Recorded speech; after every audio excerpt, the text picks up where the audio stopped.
What's going on, ladies, gentlemen, and whatever the hell you identify as? Welcome back to another episode of the Pro Source Pod. In this one, we're going to be talking about how difficult it is to come back on short rest as a pitcher. And the reason we're going to talk about this is because me and this cat over here, we've been doing our 95-mile-an-hour journey. That's been documented on our YouTube. And somebody decided to jet off to Disney World this weekend. So because of that, we will now be doing our velo testing a day earlier. So that means everything has been pushed up one day. So instead of doing testing on Fridays like we normally do, we will be doing testing on a Thursday. And at the time of recording this episode is Tuesday? Yeah. It is Tuesday. And the boys aren't feeling too hot. So it got us thinking, like, if we're this fucked up on moving our day up one day, how tough it must be for starting pitchers to bounce back in the playoffs on 3 days rest. I don't know how they do it. I mean, I have a feeling that's why no one does it anymore. You don't feel good at all. It's bad.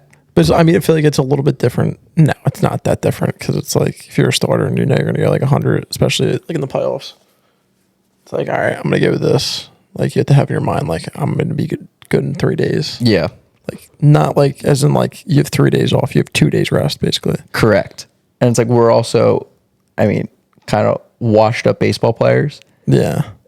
But on the flip side of that, we're in good shape. We're healthy, in good shape 24-year-olds. Last time we threw, I didn't have an issue. Like actual throwing. It was more of just like when we went into the actual routine of like our long toss. Like I didn't have any pain after You're talking about Sunday? Yeah, I was on last Friday. I had no pain. Okay, last Friday. I thought you were talking And last about Friday was Sunday. like a struggle a little bit. I was like moving slow that day. But like never had pain when I threw. Yeah. Saturday I felt fine. Didn't have pain after I threw Friday. Nothing Saturday. Even Sunday when we got to the field to throw, I had no pain. And then we were did the warm up, literally started throwing, and it was like I felt fine. And then it got to about like 120 feet, and then started putting air under it. And it was like, why did that hurt? And then it just didn't get better ever. Didn't get better at all. It got to the point where I threw you one, and I was like, dude. Good. I saw you throw one. I catch it. I go to turn to Pat because Pat was just talking to me about something, and I see you start walking in, and I was like, I didn't really have a problem with it because I wasn't feeling great either.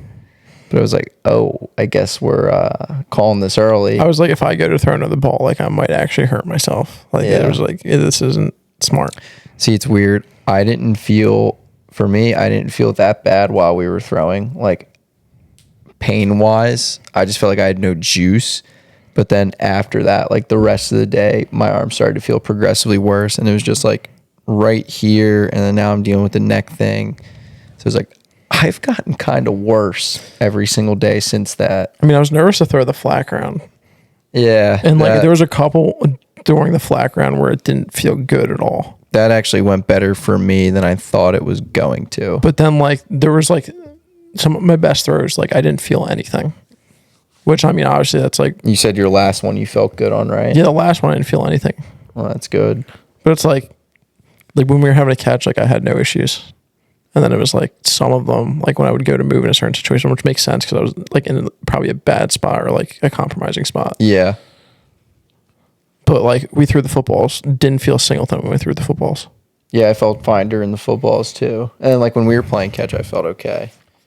But it's definitely interesting. Just like, and then just talking to Dan about it, it's like, yeah, like it is interesting that like you move things up one day and how much it changes how your body feels versus if you pushed something back a day. Yeah. Like if we pushed it back a day, we'd feel fantastic. That would be to our benefit. Had no issues, but like move it up one day. And like we literally, it never even crossed our mind like, hey, moving up like one day, like this is going to jack us up. We were like, yeah, that's not a big deal. It's like, we were already going to have like 2 days of no throwing. It's like one day is not going to make that big of a difference. Like our arms felt fine. And then it was just like, whoa. And you went the 50 pitches. Yeah. I didn't. You didn't. I did the I full didn't thing. finish. Yeah. So it was wild. It's blowing my mind right now. Yeah. I mean, the only like hypothesis that I have on it, it's like we've been doing this for so long. Like our body's gotten so accustomed like to what we do every day. It's like think about it. A no throw day turned into a long toss day. Yeah. You know what I mean? So your body, our nervous systems are like, what the actual fuck is going on? Why are you doing this? And it goes into shutdown, not shutdown, but like kind of felt like that. Goes into defense mode. It's like, dude, stop. But the other thing on it though is also it's like in terms of how long we've been back, like this is like what like this is like our sixth. This is like probably like in terms of us actually like throwing. It's been like this is like our 6th week, like doing it, or like actually throwing like for real. Because before it was like we just kind of had catches, and I was getting back from being sick. We didn't go into the program yet, and that was only for like 2-3 weeks of just like literally us having catches again, and then it was like actually throwing. So it's like this is essentially like our winter of what everyone else does. Yeah. To gear up for the spring. 100%. Yeah. And like we're doing even like when an you go into the off-season. spring, like the first month of spring, if it's the MLB, it's a little bit different because like people start pitching more in like April. So it's like you go back in what the end of March, like the end of March, and then like the end of April, like people will start to go out a little bit longer, but it's like they're short leash like early on, and then it's just like right now, it's like if you're in high school, it's a little bit different where it's like you're obviously doing your scrimmages and stuff like in March. You actually go into your season in April. And then by the time May comes around, that's usually when like people like start to either you see people like fell off a cliff, or like people are fine. It's like, all right, well, we're going to start to like use them a little bit more because this is what we got. But it's like the timetable is a little bit different depending on what age you are. Yeah. So it's just like for us, guys who haven't thrown that long, and I wasn't even a pitcher. I was a position player. But like I've never had issues with my arm, and I think you threw so much. I think it's because I was a catcher, so it's because I threw every single day all the time. You never hear catchers having arm problems. No, ever. So for me, this is like really rare. I was like, what the hell's going on? Yeah, no, it makes sense. It does make sense, but it's like it's weird for me because actually, dude, you know what? It's not weird for me because you always have like arm situations going on. Well, like we talked about this so many times before. Like the only times that I didn't have arm problems were when I was long tossing and when I was actually like a starting pitcher. And it wasn't until I got into the whole like relief situation that and like working bad arm action. Yeah, the shorter arm action. Program hopping. Which one is it? Is all of them? It's not so much the shorter arm action as it is the program hopping. Because, like, with tread, dude, that throwing was whack. Dude, they had me, I was thinking about this today. They had me doing a velo day on Monday and a velo day on Thursday. 2 velo days. I have no issue with that. My arm had an issue with it.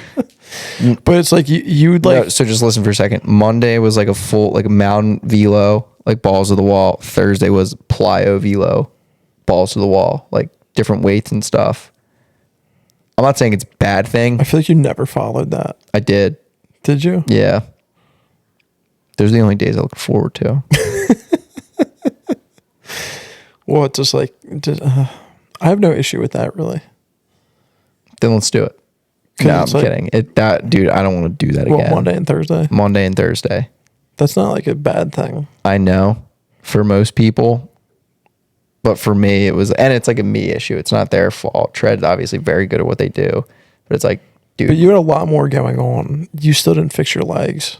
Yeah. You're still trying to fix your legs. Yeah, my mechanics were worse then probably than they are now. That was when you were stabby. That was when I was stabby. Yeah, that's when I was stabby. And that's when your arm hurt. That's when I had the most arm pain. Pair that with doing 2 velo days a week, and it's like, Jesus Christ. And then with Barry, it was like, just throw hard 3 days a week. And that just set me up for not really having a lot of longevity in this thing. That didn't set you up for anything. That's beside the point, though. Yeah. But yeah, I mean, I won't say any more on that.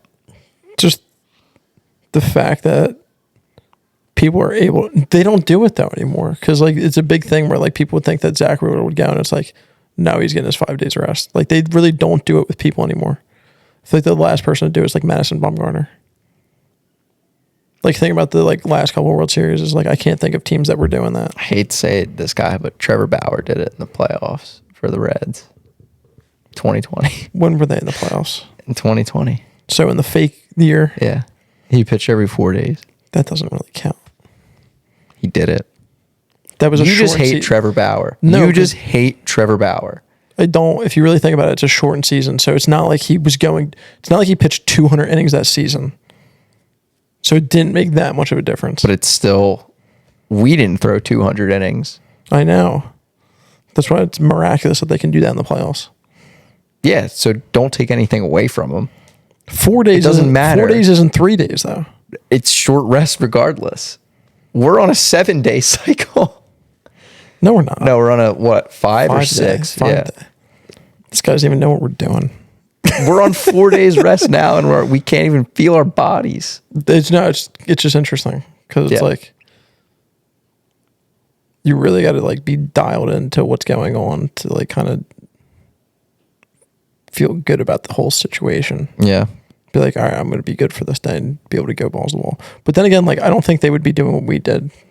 Well, they're not. Yeah, they're not doing this type of throwing because this is like an actual program, an off-season program. Yeah. So it's like they wouldn't run into the issue that we did.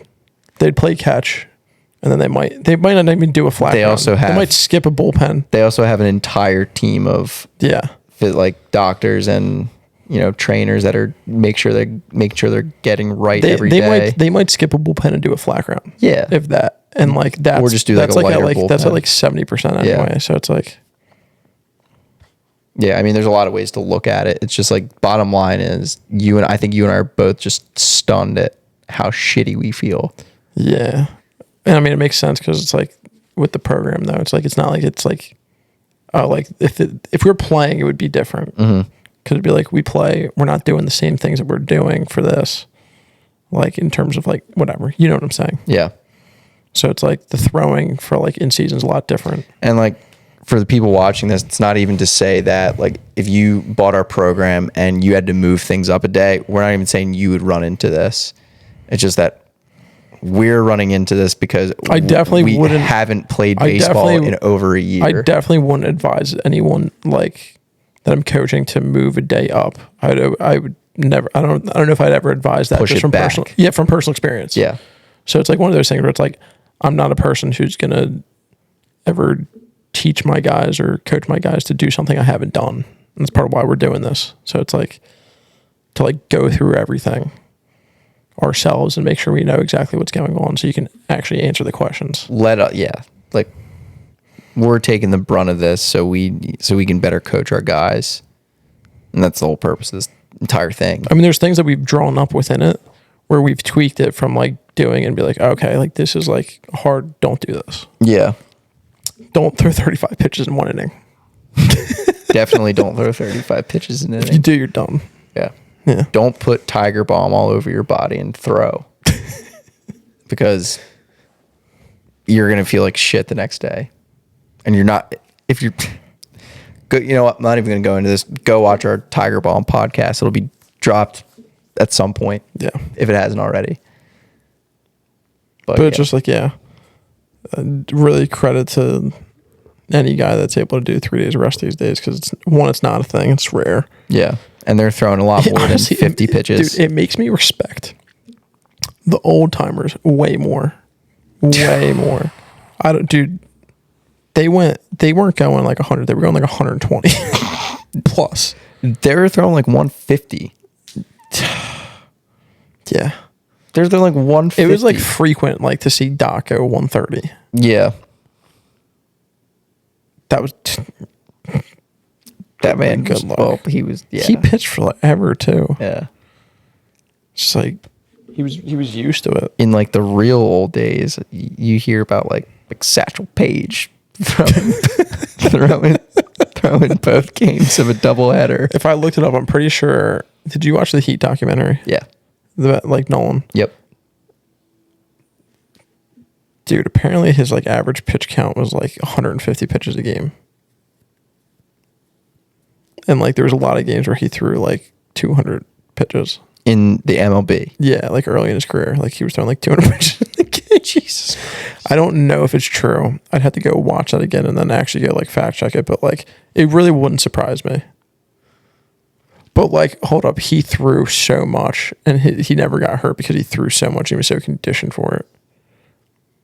I don't know, dude. That numbers like that sound so ridiculous to say out loud, but like 200 pitches in a game is insane. I can go look it up. Please fact check that. I'm gonna look that up right 200 pitch. Could you imagine if you're a pitcher watching this? Imagine throwing 200 fucking pitches in a game. The whole right side of my body would be numb. Yep. The story behind Nolan Ryan's 235 pitch start. This makes my arm hurt. It's on MLB.com too. Oh my God. It was written by Matt Kelly. We know Matt Kelly. I could read it too, but it was like, so 45 years ago, I don't know, this is from 2019. So now it's like 50 years now. Yeah. 45 years ago today. So it would be like 50 years ago, not today. All right. 50 years ago, Nolan Ryan threw 235 pitches and struck out 19 batters over 13 innings. That's a lot. That's dog. That's the definition of dog. This was the second of Ryan's 3 19 strikeout performances in 1974. Dude, he threw 13 innings. Yeah. 235 pitches. Like a coach wouldn't even consider that. I remember seeing the coolest thing ever. The most badass thing is Charlie Manuel put Cliff Lee out for a 10th inning because he was pitching so well and he did fine and they still didn't score. They took him out in the 11th. Oh, that's badass. It was pretty awesome. Dude, this is wild. I just can't believe that he threw 234. That's incredible. Tim Wakefield threw 172 pitches, but he was a knuckleballer. Yeah, he was a knuckleballer, so I don't know if that's really. Edwin Jackson threw 149 pitch no-hitter. Dude, Edwin Jackson was like the best bad pitcher ever. Yeah. You know what I mean? He was the dude with the flap rim, right? Yeah. He was on the Nats. He was on he's another one. He played for so many different people. He was like the best bad pitcher. Yeah, that's pretty. No, I have no problem with that. He was a good bad pitcher. That's such a funny thing to say out loud. Oh my God. I'm just looking this up to see if there's like any statistics on it, but trying to find Nolan Ryan's like average pitch count. I don't know if they're gonna have the stat. His like, yeah, you might just have to just watch documentary again. His innings are ridiculous though. Yeah, that's absurd. Do you want me to read his career innings? Yeah.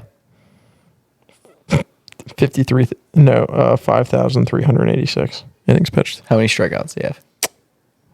Strikeouts. Give me a second. 5,714. It's a lot. Yeah, it's a lot of strikeouts. A lot of strikeouts. Complete games. Jesus. Dude. In 72, he threw 20 complete games. That's baseball. But only 9 of them were shutouts. He threw 284 innings that year.